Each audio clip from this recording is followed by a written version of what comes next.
अस्सलाम वालेकुम दोस्तों, कैसे हैं। मैं उम्मीद करता हूँ आप सब खैरियत से होंगे। आज की इस नई वीडियो में आप सबको वेलकम करता हूँ। आज की ये वीडियो बहुत ही खास होने वाली है। इस वीडियो में मैं आपको कुछ ऐसे लोगों का इंटरव्यू दिखाऊंगा। अस्सलाम वालेकुम भाई, BMR तो वीज़ा लो SSC। अगर आपको मैं मजीद तुर्की वर्क वीज़ा के हवाले से इन्फॉर्मेशन शेयर करूँ तो वीडियो को बाकायदा स्टार्ट करने से पहले जिन भाइयों ने अभी तक मेरा चैनल सब्सक्राइब नहीं किया, मैं उनको ये रिकमेंड करूंगा कि इसी तरह की इन्फॉर्मेटिव वीडियो देखने के लिए अपने भाई के इस यूट्यूब चैनल को सब्सक्राइब कर लें। आगे बेल आइकन को भी प्रेस कर दें ताकि मेरी नेक्स्ट आने वाली वीडियो का नोटिफिकेशन आपको मिल सके। वीडियो के आगाज से पहले आपको ये छोटी सी वीडियो दिखाता हूँ, आप इस वीडियो को देखें।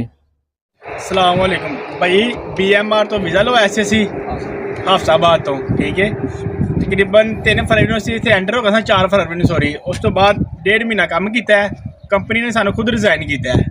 ਅਸੀਂ ਸਾਰੇ ਭਾਈਆਂ ਨੇ ਉੱਤੇ ਤਕਰੀਬਨ ਸਟਾਂਪ ਪੇਪਰ ਉਸ ਤੋਂ ਬਾਅਦ ਚੈੱਕ ਦੇ ਕੇ ਆਏ ਸਾਂ ਕਿ ਅਗਰ ਤੁਸੀਂ ਉੱਥੋਂ ਭਾਗੋ ਤਾਂ ਤੁਸੀਂ ਖੁਦ ਜ਼ਿੰਮੇਦਾਰ ਹੋ, ਠੀਕ ਹੈ। ਲੇਕਿਨ ਸਾਨੂੰ ਕੰਪਨੀ ਖੁਦ ਫਾਰਗ ਕਰ ਰਹੀ ਹੈ।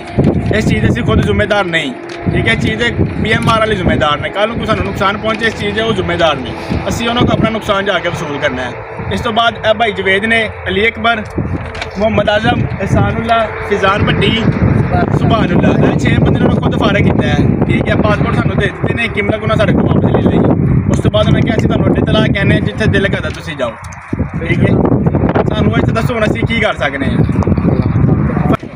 अगला बंदा तो आपने ये वीडियो देख ली। ये पाकिस्तानी भाई ये तुर्की वर्क वीज़े पे आए थे। इन्होंने अपना मुकम्मल प्रोसेस लीगल तरीके से करवाया था।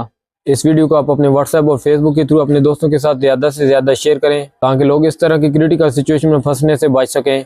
ये जो BMR के नाम से एजेंसी है, इसकी लाहौर भी ब्रांच है और हफ्साबाद में भी इसकी ब्रांच है।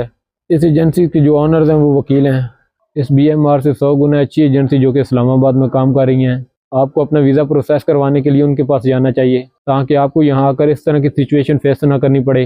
तुर्की का वर्क वीज़ा हासिल करने के लिए पर हेड इन्होंने तकरीबन 12 से 14 लाख एजेंट को दिया था और ये तुर्की आए। इन्होंने तकरीबन 1 माह या 1.5 माह कंपनी में काम किया और कंपनी ने इनको फारग कर दिया। जैसा कि ये वीडियो में बता भी रहे हैं, पाकिस्तान से जिस एजेंसी से ये अपना वीज़ा प्रोसेस करवा के आई है वो सामने आपको नज़र आ रही है BMR के नाम से। आपके साथ ये वीडियो शेयर करने का बेहतर मकसद ये है कि आप इस तरह के फ्रॉडी एजेंटों से बचें। देखें ये हमारे भाई कितनी क्रिटिकल सिचुएशन में फंस चुके हैं।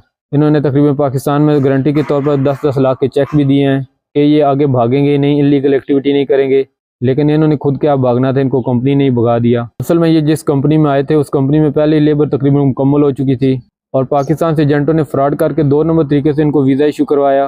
यानी तुर्की के इस कंपनी का डेलीगेशन पाकिस्तान गया था इंटरव्यू के लिए, लड़कों को हायर करने के लिए। तो उसने मखसूस लड़कों का इंटरव्यू लिया, उनमें से कुछ पास हुए और कुछ फेल हुए। जो पास हुए उन्होंने उसको सिलेक्ट करके अपने वीज़ा प्रोसेस के लिए अप्लाई करवा दिया।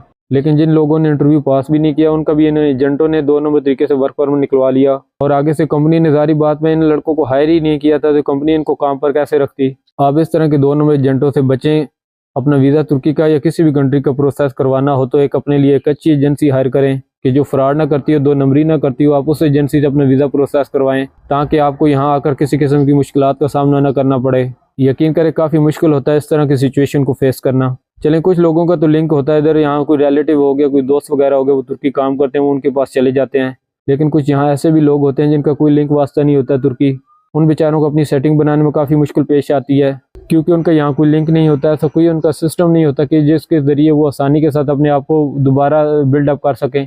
मैं इन सब भाइयों के लिए दुआ करता हूँ अल्लाह पाक इनको कामयाब करे, इनके लिए आसानियाँ पैदा करे। और आप सब भाइयों से भी दरख्वास्त करता हूँ कि आप अपने लिए अच्छी एजेंसी से अपना किसी भी कंट्री का वीज़ा प्रोसेस करवाएं। कभी भी किसी 2 नंबर एजेंट के पास ना जाएं। अल्लाह हम सब के लिए आसानियाँ पैदा फरमाए। अगर आपको मैं मजीद तुर्की वर्क वीज़ा के हवाले से इन्फॉर्मेशन शेयर करूँ तो तुर्की वर्क वीज़ा के हवाले से इस वक्त जो लेटेस्ट अपडेट है कि तुर्की के वर्क वीज़ा पर इस वक्त पाकिस्तान से बहुत ज़्यादा काम हो रहा है। अभी भी तकरीबन 5वें माह में बहुत ज़्यादा इंटरव्यूज़ वगैरह किए जाएंगे डेलीगेशन की मौजूदगी में। अगर आप भी अपना तुर्की का वर्क वीज़ा प्रोसेस करवाना चाहते हैं तो इसके लिए आप इस्लामाबाद किसी अच्छी सी एजेंसी से रुजू करें और अपना तुर्की का वर्क वीज़ा लीगल तरीके से प्रोसेस करवा के तुर्की आएँ। मैं उम्मीद करता हूँ ये इन्फॉर्मेटिव वीडियो आपको पसंद आई होगी। अगर वीडियो पसंद आई है तो वीडियो को लाइक कर दें, इस चैनल को भी सब्सक्राइब करते हैं। मिलते हैं किसी अगली वीडियो में, तब तक के लिए अल्लाह हाफ़िज़।